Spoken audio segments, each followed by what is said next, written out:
خداوند یوں فرماتا ہے کہ دیکھ، میں بابل پر اور اس مخالف دارالسلطنت کے رہنے والوں پر ایک مہلک ہوا چلاؤں گا، اور میں اسانے والوں کو بابل میں بھیجوں گا کہ اسے اسائیں اور اس کی سرزمین کو خالی کریں۔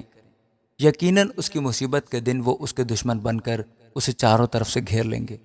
اس کے کمانداروں اور زرہ پوشوں پر تیر اندازی کرو، تم اس کے جوانوں پر رحم نہ کرو، اس کے تمام لشکر کو بالکل ہلاک کرو۔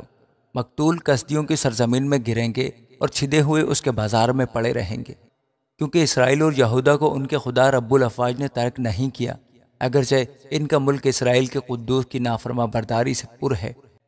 بابل سے نکل بھاگو اور ہر ایک اپنی جان بچائے، اس کی بد کرداری کی سزا میں شریک ہو کر ہلاک نہ ہو، کیونکہ یہ خداوند کے انتقام کا وقت ہے، وہ اسے بدلہ دیتا ہے۔ بابل خداوند کے ہاتھ میں سونے کا پیالہ تھا، جس نے ساری دنیا کو متوالا کیا۔ قوموں نے اس کی مے پی، اس لیے وہ دیوانہ ہے۔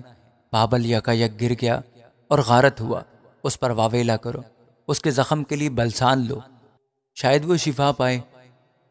ہم تو بابل کی شفا یابی چاہتے تھے، پر وہ شفا یاب نہ ہوا۔ تم اس کو چھوڑو، آؤ ہم سب اپنے اپنے وطن کو چلے جائیں، کیونکہ اس کی سزا آسمان تک پہنچی اور افلاک تک بلند ہوئی۔ خداوند نے ہماری راست بازی کو آشکارا کیا۔ آؤ ہم سیون میں خداوند اپنے خدا کے کام کا بیان کرے۔ تیروں کو سیکل کرو، سپروں کو تیار رکھو۔ خداوند نے مادیوں کے بادشاہ کی روح کو ابھارا ہے، کیونکہ اس کا ارادہ بابل کو نیست کرنے کا ہے، کیونکہ یہ خداوند کا یعنی اس کی ہیکل کا انتقام ہے۔ بابل کی دیواروں کے مقابل جھنڈا کھڑا کرو، پہرے کی چوکیاں مضبوط کرو، پہرے داروں کو بٹھاؤ، کمین گاہیں تیار کرو، کیونکہ خداوند نے اہل بابل کے حق میں جو کچھ ٹھہرایا اور فرمایا تھا سو پورا کیا۔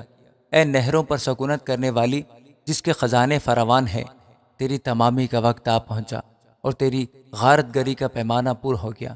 رب الافواج نے اپنی ذات کی قسم کھائی ہے کہ یقیناً میں تجھ میں لوگوں کو ٹڈیوں کی طرح بھر دوں گا، اور وہ تجھ پر جنگ کا نعرہ ماریں گے۔ اسی نے اپنی قدرت سے زمین کو بنایا، اسی نے اپنی حکمت سے جہان کو قائم کیا اور اپنی عقل سے آسمان کو تان دیا ہے۔ اس کی آواز سے آسمان میں پانی کی فراوانی ہوتی ہے، اور وہ زمین کی انتہا سے بخارات اٹھاتا ہے۔ وہ بارش کے لیے بجلی چمکاتا ہے اور اپنے خزانوں سے ہوا چلاتا ہے۔ ہر آدمی حیوان خصلت اور بے علم ہو گیا ہے۔ سونار اپنی کھودی ہوئی مورت سے رسوا ہے، کیونکہ اس کی ڈھالی ہوئی مورت باطل ہے، ان میں دم نہیں۔ وہ باطل فعل فریب ہیں، سزا کے وقت برباد ہو جائیں گی۔ یعقوب کا بقرہ ان کی مانند نہیں، کیونکہ وہ سب چیزوں کا خالق ہے، اور اسرائیل اس کی میراث کا آسا ہے، رب الافواج اس کا نام ہے۔ تو میرا گزر اور جنگی ہتھیار ہے، اور تجھی سے میں قوموں کو توڑتا اور تجھی سے سلطنتوں کو نیست کرتا ہوں۔ تجھی سے میں گھوڑے اور سوار کو کچلتا اور تجھی سے رتھ اور اس کے سوار کو چور کرتا ہوں۔ تجھی سے مرد و زن اور پیر و جوان کو کچلتا اور تجھی سے نوخیز لڑکوں اور لڑکیوں کو پیس ڈالتا ہوں۔ تجھی سے چرواہے اور اس کے گلہ کو کچلتا اور تجھی سے انسان اور اس کی جوڑی بیل کو اور تجھی سے سرداروں اور حاکموں کو چور چور کر دیتا ہوں۔ اور میں بابل کو اور کسدستان کے سب باشندوں کو اس تمام نقصان کا جو انہوں نے سیون کو تمہاری آنکھوں کے سامنے پہنچایا ہے عوض دیتا ہوں۔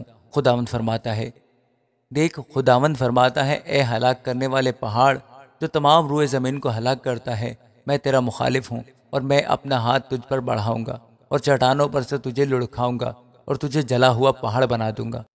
نہ تجھ سے کونے کا پتھر اور نہ بنیاد کے لیے پتھر لیں گے، بلکہ تو ہمیشہ تک ویران رہے گا۔ خداوند فرماتا ہے، ملک میں جھنڈا کھڑا کرو، قوموں میں نرسنگا پھونکو، ان کو اس کے خلاف مخصوص کرو۔ ارارات اور منی اور اشکناز کی مملکتوں کو اس پر چڑھا لاؤ، اس کے خلاف سپہ سالار مقرر کرو اور سواروں کو مہلک ٹڈیوں کی طرح چڑھا لاؤ۔ قوموں کو، مادیوں کے بادشاہ کو اور سرداروں اور حاکموں اور ان کی سلطنت کے تمام ممالک کو مخصوص کرو کہ اس پر چڑھائی کریں، اور زمین کانپتی اور درد میں مبتلا ہے، کیونکہ خداوند کے ارادے بابل کی مخالفت میں قائم رہیں گے کہ بابل کی سرزمین کو ویران اور غیر آباد کر دے۔ بابل کے بہادر لڑائی سے دستبردار اور قلعوں میں بیٹھے ہیں، ان کا زور گھٹ گیا، وہ عورتوں کی مانند ہو گئے، اس کے مسکن چلائے گئے، اس کے اڑبنگے توڑے گئے۔ ہرکارہ ہرکارے سے ملنے کو اور قاصد قاصد سے ملنے کو دوڑے گا، کہ بابل کے بادشاہ کو اطلاع دے کہ اس کا شہر ہر طرف سے لے لیا گیا اور گزرگاہیں لے لی گئیں۔ اور نستان آگ سے جلائے گئے اور فوج ہڑبڑا گئی، کیونکہ رب الفاظ اسرائیل کا خدا یوں فرماتا ہے کہ دختر ایک بابل کھلیان کی مانند ہے، جب اسے روندنے کا وقت آئے تھوڑی دیر ہے کہ اس کی کٹائی کا وقت آ پہنچے گا۔ شاہ بابل نبوکدنضر نے مجھے کھا لیا، اس نے مجھے شکست دی، اس نے مجھے خالی برتن کی مانند کر دیا، اژدہا کی مانند وہ مجھے نکل گیا، اس نے اپنے پیٹ کو میری نعمتوں سے بھر لیا، اس نے مجھے نکال دیا۔ سیون کے رہنے والے کہیں گے جو ستم ہم پر اور ہمارے لوگوں پر ہوا بابل پر ہو، اور یروشلم کہے گا میرا خون اہل کسدستان پر ہو۔ اس لیے خداوند یوں فرماتا ہے کہ دیکھ میں تیری حمایت کروں گا اور تیرا انتقام لوں گا، اور اس کے بحر کو سکھاؤں گا اور اس کے سوتے کو خشک کر دوں گا، اور بابل کھنڈر ہو جائے گا اور گیدڑوں کا مقام اور حیرت اور سسکار کا باعث ہوگا، اور اس میں کوئی نہ بسے گا۔ وہ جوان ببروں کی طرح اکٹھے گرجیں گے، وہ شیر بچوں کی طرح غرائیں گے۔ ان کی حالت طیش میں ان کی ضیافت کر کے ان کو مست کروں گا کہ وہ وجد میں آئیں اور دائمی خواب میں پڑے رہیں اور بیدار نہ ہوں۔ خداوند فرماتا ہے میں ان کو بروں اور مینڈوں کی طرح بکروں سمیت مسلخ پر اتار لاؤں گا۔ شیشک کیوں کر لے لیا گیا؟ ہاں، تمام روئے زمین کا ستودہ یکبارگی لے لیا گیا۔ بابل قوموں کے درمیان کیسا ویران ہوا، سمندر بابل پر چڑھ گیا ہے، وہ اس کی لہروں کی کثرت سے چھپ گیا، اس کی بستیاں اجڑ گئیں، وہ خشک زمین اور صحرا ہو گیا، ایسی سرزمین جس میں نہ کوئی بستا ہو اور نہ وہاں آدم ذات کا گزر ہو، کیونکہ میں بابل میں بیل کو سزا دوں گا، اور جو کچھ وہ نکل گیا ہے اس کے منہ سے نکالوں گا، اور پھر قومیں اس کی طرف روان نہ ہوں گی۔ ہاں، بابل کی فصیل گر جائے گی، اے میرے لوگو اس میں سے نکل آؤ، اور تم میں سے ہر ایک خداوند کے قہر شدید سے اپنی جان بچائے، نہ ہو کہ تمہارا دل سست ہو اور تم اس افواہ سے ڈرو جو زمین میں سنی جائے گی۔ ایک افواہ ایک سال آئے گی اور پھر دوسری افواہ دوسرے سال میں، اور ملک میں ظلم ہوگا اور حاکم حاکم سے لڑے گا۔ اس لیے دیکھ وہ دن آتے ہیں کہ میں بابل کی تراشی ہوئی مورتوں سے انتقام لوں گا، اور اس کی تمام سرزمین رسوا ہوگی اور اس کے سب مقتول اسی میں پڑے رہیں گے۔ تب آسمان اور زمین اور سب کچھ جو اس میں ہے بابل پر شادیانہ بجائیں گے، کیونکہ غارت گر شمال سے اس پر چڑھائیں گے۔ خداوند فرماتا ہے جس طرح بابل میں بنی اسرائیل قتل ہوئے اسی طرح بابل میں تمام ملک کے لوگ قتل ہوں گے۔ تم جو تلوار سے بچ گئے ہو کھڑے نہ ہو، چلے جاؤ، دور ہی سے خداوند کو یاد کرو اور یروشلم کا خیال تمہارے دل میں آئے۔ ہم پریشان ہیں کیونکہ ہم نے ملامت سنی، ہم شرم آلودہ ہوئے کیونکہ خداوند کے گھر کے مقدسوں میں اجنبی گھس آئے۔ اس لیے دیکھ وہ دن آتے ہیں، خداوند فرماتا ہے کہ میں اس کی تراشی ہوئی مورتوں کو سزا دوں گا اور اس کی تمام سلطنت میں گھائل کراہیں گے۔ ہر چند بابل آسمان پر چڑھ جائے اور اپنے زور کی انتہا تک مستحکم ہو بیٹھے تو بھی غارت گر میری طرف سے اس پر چڑھائیں گے۔ خداوند فرماتا ہے بابل سے رونے کی اور کسدیوں کی سرزمین سے بڑی ہلاکت کی آواز آتی ہے، کیونکہ خداوند بابل کو غارت کرتا ہے اور اس کے بڑے شور و غل کو نیست کرے گا۔ ان کی لہریں سمندر کی طرح شور مچاتی ہیں، ان کے شور کی آواز بلند ہے، اس لیے کہ غارت گر اس پر، ہاں بابل پر چڑھ آیا ہے، اور اس کے زور آور لوگ پکڑے جائیں گے، ان کی کمانیں توڑی جائیں گی، کیونکہ خداوند انتقام لینے والا خدا ہے، وہ ضرور بدلہ لے گا۔ اور میں عمرہ و حکمہ کو، اس کے سرداروں اور حاکموں کو مست کروں گا، اور وہ دائمی خواب میں پڑے رہیں گے اور بیدار نہ ہوں گے۔ وہ بادشاہ فرماتا ہے جس کا نام رب الفواج ہے۔